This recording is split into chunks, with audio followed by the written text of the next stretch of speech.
Меня зовут Арина Либонтова, и я тренер и заводчик лошадей, по совместительству владелец племенной фермы по разведению лошадей породы Тинкер. Уже больше 25 лет я занимаюсь, где-то с осознанного плюс-минус возраста, это где-то с 7 лет. В 2 года, когда мне было, родители привезли меня в цирк, покатали на лошадке. Мне очень понравилось, и с тех пор им приходилось избегать улиц, с которых было видно купол цирка, потому что я устраивала истерику в машине, что там же лошадки, пустите меня туда срочно.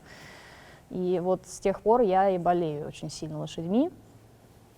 Поэтому, если можно сказать, что это с пеленок, то это с пеленок.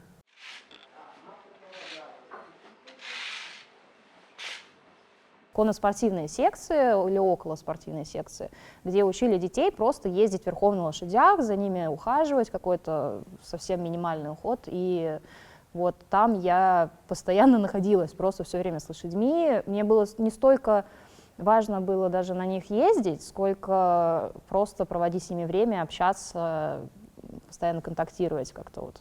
Я в целом очень люблю всех животных, но почему-то именно лошади вызывают у меня какой-то такой благоговейный восторг, трепет и все прочие теплые чувства, которые можно испытывать.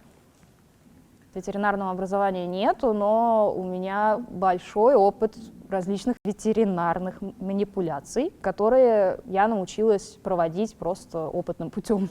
Банальная обработка ран, какие-то инъекции ставить внутримышечно, внутривенно, определять у лошади, например, закупорку пищевода или колики, или первая помощь при коликах, потому что лошадка существо большое, большую часть ее тела занимают кишочки, и они часто болят у лошадок.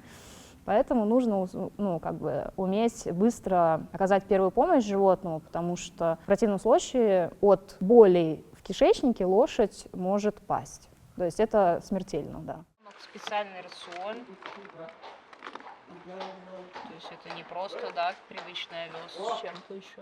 Мы находимся сейчас в манеже конного клуба «Аркаим». Это конный клуб, в котором люди содержат на постое своих питомцев. То есть у каждой лошади, которая здесь живет, есть свой хозяин, и этот хозяин арендует комнату, она называется денник, в которой лошадь живет. Работники клуба обеспечивают эту лошадь минимальным уходом, они водят ее гулять, они ее кормят, поят, следят за ее состоянием, так что владелец, он может отлучиться куда-то, и быть уверенным в том, что с его лошадью ничего не случится, что она будет жить полноценной жизнью лошади просто. Помимо всего прочего, если лошадь нуждается в каком-то тренинге, то здесь есть и тренера, которые тренируют этих лошадей, собственно, обучают там разным вещам, начиная от самых простых вещей, типа обучение лошади под седло, к этому тоже лошадь надо учить, заканчивая какими-то сложными элементами или трюковой дрессурой, что угодно.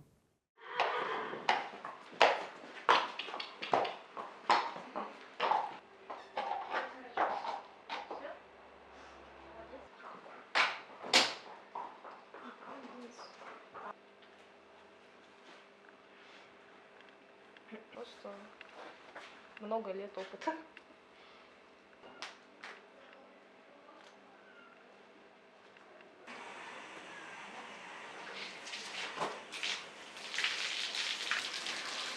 Волос сначала намочить, потом намылить.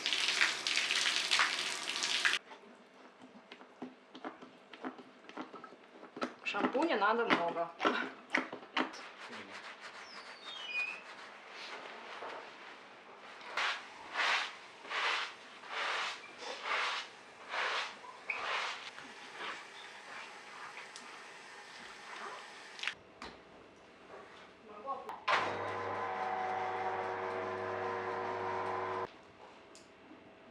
Если у вас условно есть лошадь, и вы захотите размножить эту лошадь, вам никто запретить не сможет. Но вы можете потом например, не получить документы от ваших лошадей, да. Поэтому ряд пород, чтобы мочь регистрироваться дальше и зваться породой все-таки, обязаны проходить тестирование, они обязаны представать перед породными судьями.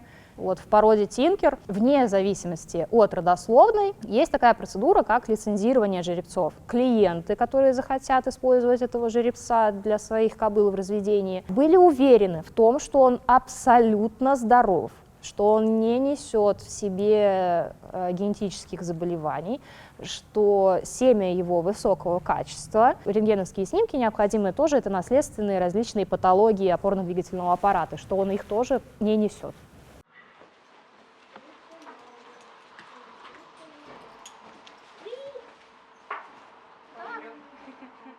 Лошади стоят очень по-разному, начиная от лошадей, которых продают, грубо говоря, съедобных на мясо.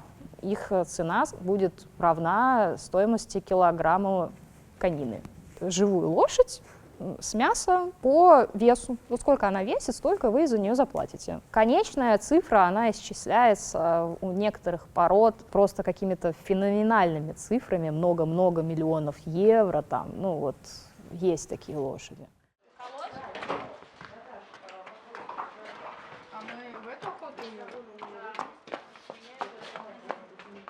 Каждая новая лошадка, когда она появляется на свет, это маленький дикий мустанг.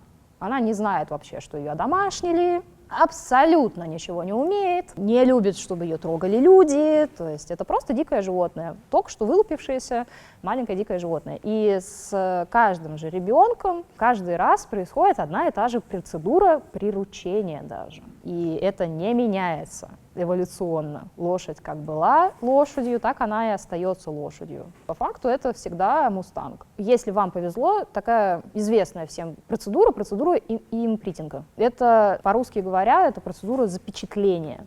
Когда новорожденный же ребенок смотрит на свою маму, она смотрит на него, и происходит запечатление, что они вот теперь вместе. Если в этом еще появляется третий человек, то же ребенок тоже запечатляется и с человеком. Так как люди все-таки чаще всего меняются, там есть, ну, то есть это не один человек, это там члены семьи или еще что-то, то же ребенок, который при своем рождении видел сразу в первые несколько часов жизни человека, он обычно более лояльно относится к людям, более доверительно, и это, конечно, облегчает процедуру тренинга. Если же ребенок родился, например, ночью, а вы обнаружили его там днем, то есть несколько часов, он родился, он обсох, он уже встал на ноги, уже попил молочка, уже что-то там скачет рядом с мамкой, и тут приходит кто-то. Конечно, для него вы будете уже совсем по-другому восприниматься. У же ребят очень яркие инстинкты самосохранения в том числе, так как это животное жертва. Они будут стремиться вас избегать, потому что вы что-то новое, подозрительное, ходите странно,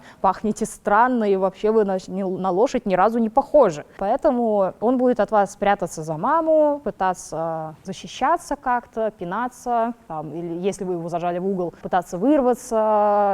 Он, мягко говоря, будет вам не доверять. И есть тренера специальные, которые проводят начальный тренинг жеребят и, грубо говоря, приучают к людям, учат его доверять человеку. И дальше идет приучение к амуниции, приучение к тому, что его везде можно трогать, приучение к тому, что его можно чистить щеточками, приучение к каким-то бытовым вещам, типа ведер, тазиков, и вот это все очень подозрительное для новенькой лошади. Она, ко всему этому относится с настороженностью.